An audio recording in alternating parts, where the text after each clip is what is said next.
Merci beaucoup. J'ai passé 4 années passionnantes, effectivement, à la Chambre régionale des comptes Nouvelle-Aquitaine, avec le regard d'un magistrat de l'ordre judiciaire habitué à des traitements de contentieux de masse et à la nécessité permanente de faire des choix d'opportunité parce que toutes les affaires pénales ne peuvent pas être poursuivies devant les tribunaux et que, à la fois, les procureurs, mais en concertation avec les magistrats du siège, il est nécessaire de faire des choix pour savoir quelles affaires nous réservons pour les procès et quelles affaires nous orientons différemment parce qu'il n'y a pas matériellement la possibilité de les juger. Alors, en abordant le thème de ce colloque, moi, je me suis fait cette réflexion. Je me suis dit, finalement, il y a un point commun entre la justice judiciaire et la justice financière, c'est qu'elles traversent toutes les deux, mais de manière assez différente, une crise assez importante. Alors, je dis justice financière. Quand je parle de justice financière, je ne parle que de la compétence juridictionnelle. Évidemment, les autres compétences des juridictions financières ne sont pas concernées par ce propos. Une crise grave parce que, et une perte de sens, d'un côté comme de l'autre, mais pour des raisons très différentes. Du côté judiciaire, je l'ai un peu évoqué, parce qu'il y a beaucoup trop de dossiers qui mériteraient, pour une grande majorité, d'être jugés, et que ça n'est pas possible, et que parfois on juge dans des conditions de rapidité qui sont difficilement compatibles avec les exigences qu'on devrait avoir tous pour rendre une justice de qualité. Côté justice financière, dans sa compétence juridictionnelle, c'est un petit peu différent. Alors, je vais parler avec une grande prudence de la CDBF parce que je n'ai pas d'expérience du tout de la CDBF, je n'en ai qu'une connaissance théorique. J'ai pu rédiger un ou deux déférés depuis la Chambre régionale des comptes à destination du parquet général près la Cour de discipline budgétaire et financière, mais je n'en ai pas de pratique pour ce qui concerne l'instruction des dossiers et encore moins pour ces audiences. Pour ce qui concerne la CDBF, l'impression qu'on a, mais ça a été largement relayé dans le débat public, la crise, elle tient au manque d'activité. Est-ce qu'on peut sérieusement dire qu'on a une jurisprudence crédible lorsqu'on rend 10 décisions par an? Voilà, moi je dis très clairement, vu d'un magistrat de l'ordre judiciaire, 10 décisions par an ou rien, c'est à peu près la même chose. Et ça me fait dire que la CDBF, comme les chambres régionales des comptes dans leurs compétences juridictionnelles, étaient en réalité en quasi-état de mort clinique.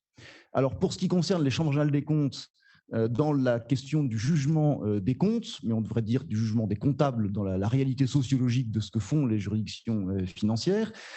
Pourquoi c'est un état de mort clinique? Parce que pour de multiples raisons qui ont été en partie évoquées, l'activité juridictionnelle est complètement à côté des enjeux réels.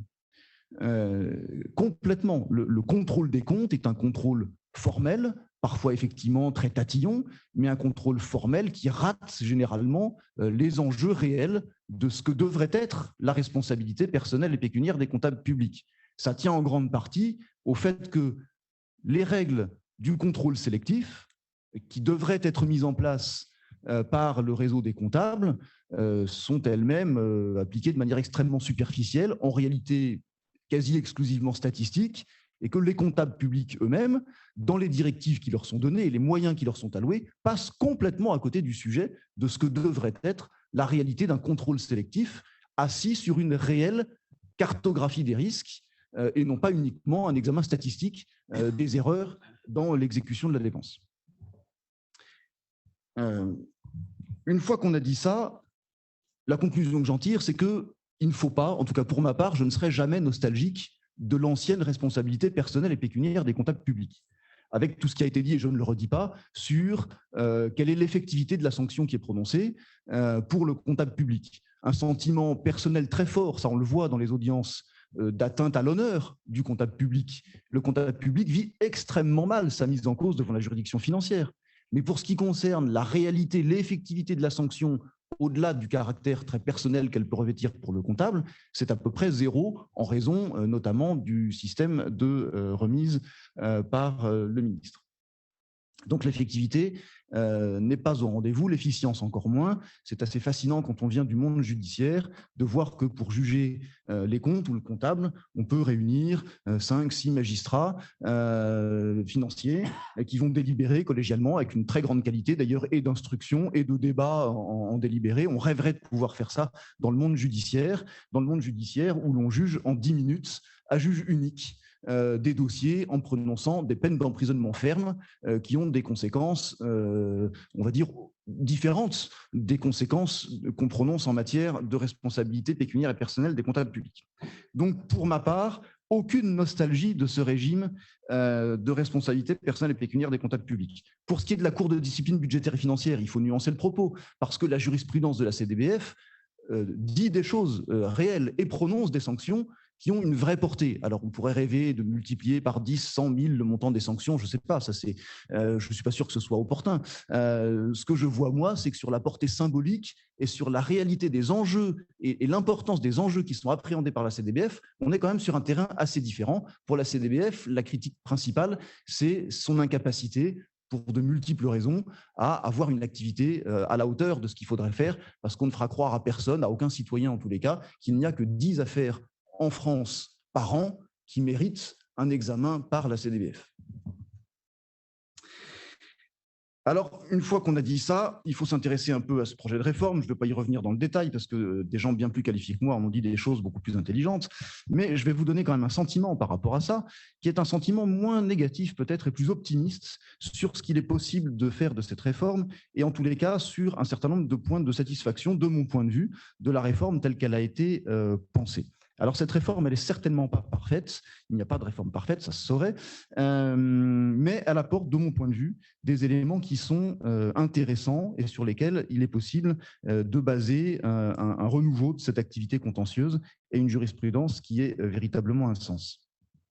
Avec d'abord cette unification de ce qui est fait du régime de responsabilité, de ce qui est fait par rapport à cette dichotomie entre la Cour et les chambres auparavant. On va gagner en lisibilité, évidemment, de cette réponse, et puis d'infractions qui sont des infractions qui sont un peu générales, qui vont permettre une adaptation forte en fonction de ce que la Cour voudra en faire, effectivement.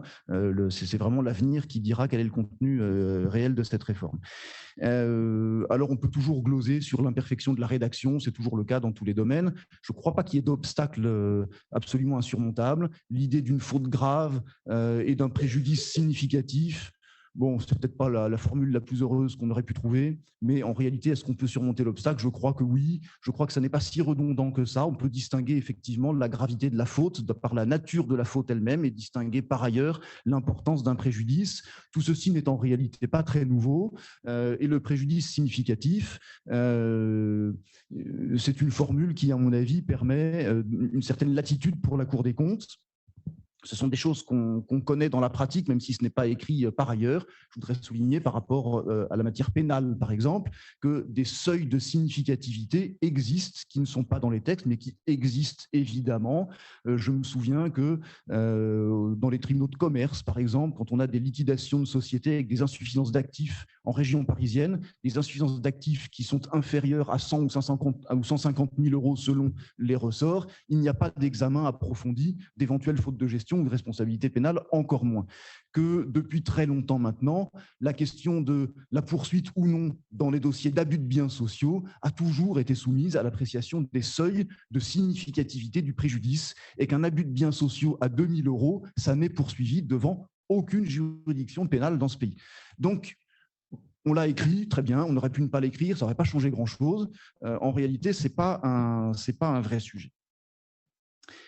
Ensuite, l'avantage de cette réforme, c'est qu'elle ménage, alors elle n'est peut-être pas assez ambitieuse, mais elle est ambitieuse dans la limite de ce qui était possible. Il faut bien voir quand même, alors il y a sur la question de la précision des infractions, je l'ai dit un peu, je pense qu'on peut surmonter, puis il y a la question du champ des justiciables. Alors évidemment, c'est une critique qui n'est pas nouvelle et une critique qu'on peut comprendre. Il faut bien voir le débat politique qui intéresse la justice judiciaire également concernant les ministres, avec ce serpent de mer qui est la suppression de la Cour de justice de la République, et pour des raisons dont on peut penser personnellement tout ce qu'on veut, on voit bien en tous les cas la difficulté qu'il y a à passer d'une annonce et d'un engagement politique à une réalisation. Je pense pense que le sujet est à peu près le même pour ce qui concerne la responsabilité du ministre devant une juridiction financière.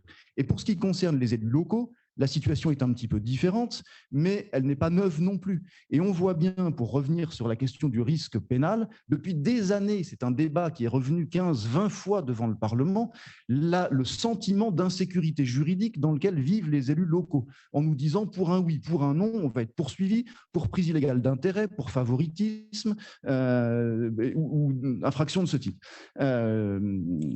Avec toujours la volonté, dans des projets de loi qui passent, d'amendements pour limiter un peu ce risque, resserrer les qualifications et diminuer ce sentiment d'insécurité juridique. Alors, je voudrais qu'on remette un petit peu les choses à leur place aussi par rapport à ce qu'est la réalité des poursuites pénales dans ce domaine-là. Je me suis basé sur le rapport excellent de l'autorité française anticorruption, ce qui a l'avantage de donner des chiffres qu'elle récupère auprès de la chancellerie, pour dire en 2020,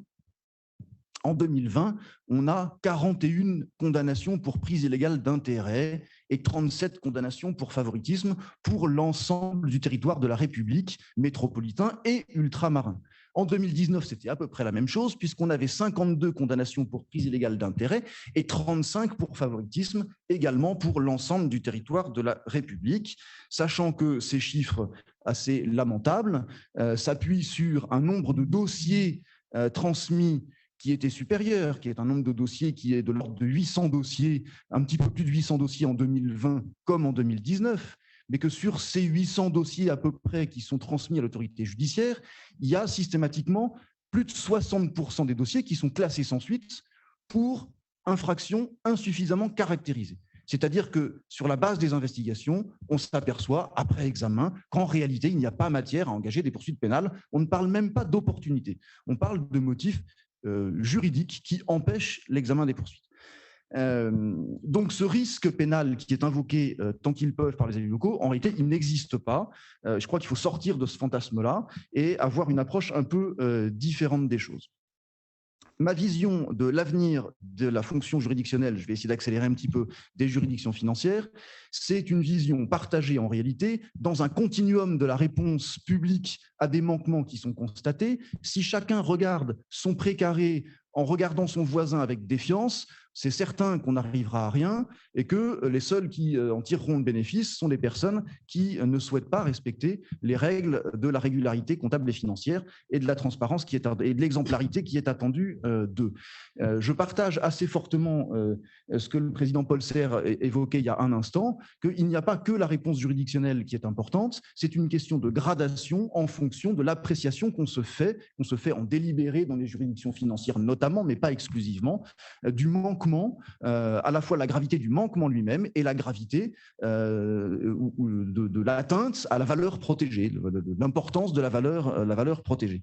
Et donc, il faut utiliser toute la palette qui existe, et cette palette, moi, je la conçois allant de la simple observation de gestion, effectivement, en passant par les communications comptables, en passant par la saisine de cette juridiction financière renouvelée et en allant, le cas échéant, jusqu'à la juridiction répressive dans des cas qui le méritent, pour les quelques cas où, effectivement, la sanction financière ne peut pas suffire et il faut une sanction d'une toute autre nature. Nous avons jugé en 2021 une affaire de corruption, trafic d'influence, favoritisme et autres délits pour un élu de la Gironde, dans lequel la juridiction a prononcé 4 années d'emprisonnement assorties du sursis compte tenu de la personnalité de l'auteur. On voit bien qu'à ce niveau de sanction, la juridiction financière ne peut pas donner une réponse satisfaisante à passer un certain niveau de gravité.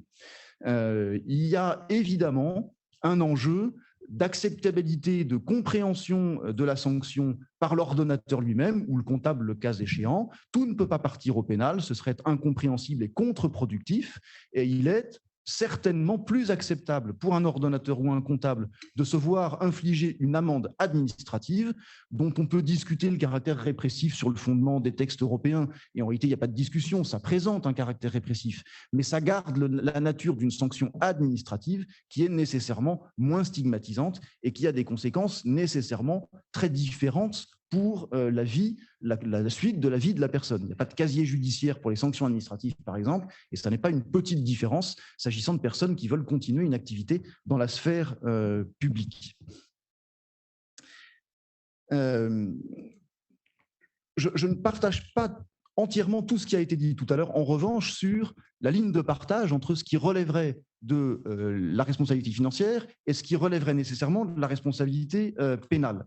Je crois en réalité que c'est vraiment la gravité du manquement qu'il faut prendre en considération et que la distinction est parfois ténue. J'en donne deux exemples très simples.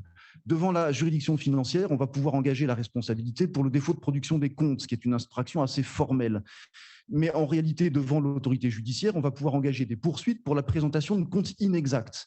Alors peut-être que le degré d'intentionnalité est légèrement supérieur pour la présentation de comptes inexacts, mais enfin, on n'est pas si éloigné que ça. Et donc, on voit en réalité que c'est plutôt la conception qu'on se fait de la nécessité d'une transparence et d'une fiabilité de l'information financière qui est donnée, qui doit conduire à la distinction entre un régime de responsabilité ou l'autre. Je donne un autre exemple de cette distinction sur l'octroi d'avantages injustifiés dans un intérêt personnel direct ou indirect. L'octroi d'avantages injustifiés, on n'est pas très loin du détournement, on l'a dit tout à l'heure, on n'est pas très loin du détournement des fonds de l'organisme contrôlé. On n'est donc pas très loin, en réalité dans l'esprit, du détournement de fonds publics ou de l'abus de biens sociaux ou de l'abus de confiance, qui sont les trois infractions pénales essentielles en matière de détournement de fonds, on va dire ça comme ça, pour lesquelles on voit bien que l'intentionnalité peut parfaitement exister pour l'octroi d'avantages injustifiés au sens de la responsabilité financière, et que si c'est le cas, on n'a plus beaucoup de différence entre cette infraction financière et les infractions pénales qui sont susceptibles de poursuite. Et donc là, il y a un choix à faire qui n'est pas un choix juridique en réalité, qui est un choix d'opportunité, me semble-t-il, pour se dire, face à un manquement qu'on constate, quelle est la réponse qu'on veut donner. Et j'en termine.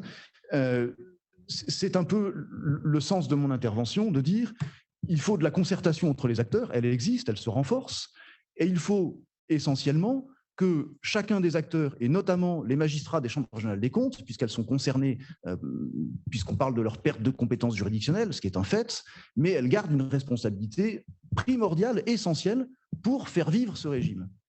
La question, c'est, du point de vue du magistrat financier, en CRC comme à la Cour des comptes, qu'est-ce qu'on veut faire de ce régime? Quelle est notre conception de notre rôle dans la société? Ce n'est pas une question de quelles sont les contraintes des textes, tout ça c'est accessoire, c'est de la cuisine, ça évoluera dans les années qui viennent si ça doit évoluer. La question c'est vraiment quelle est la conception qu'on se fait de notre rôle et de notre capacité à donner une réponse adaptée à des manquements qui sont constatés dans le cadre de notre activité. Et effectivement, en fonction de cette idée, on va transmettre l'information à l'autorité qui est la mieux placée pour apporter la réponse la plus adaptée. Donc là, il y a un enjeu absolument majeur pour que chacun s'empare de ce nouveau régime. Et j'ai la conviction très forte que s'il n'y a pas un mouvement pour s'emparer de cette réforme, la faire vivre véritablement et augmenter significativement l'activité de cette nouvelle chambre du contentieux de la Cour des comptes, ce régime sera supprimé dans quelques années sans aucun regret. Aujourd'hui, on est dans une situation un peu paradoxale. Tous les sociologues du droit le disent. Le doyen Carbonnier l'avait dit très bien dans son essai sur les lois. On ne change pas la société en décidant d'une réforme et d'une loi pour modifier les comportements. Habituellement, on modifie les comportements et une fois qu'on a constaté que la situation avait évolué, alors on en tire les conséquences dans la loi. C'était sans doute un petit peu difficile au cas d'espèce compte tenu des contraintes très fortes qui existaient, mais il ne faut pas croire un seul instant que le seul fait d'avoir adopté cette réforme suffira à faire évoluer les choses. Il y a une révolution culturelle à opérer, sans quoi tout ceci est perdu. Je vous remercie.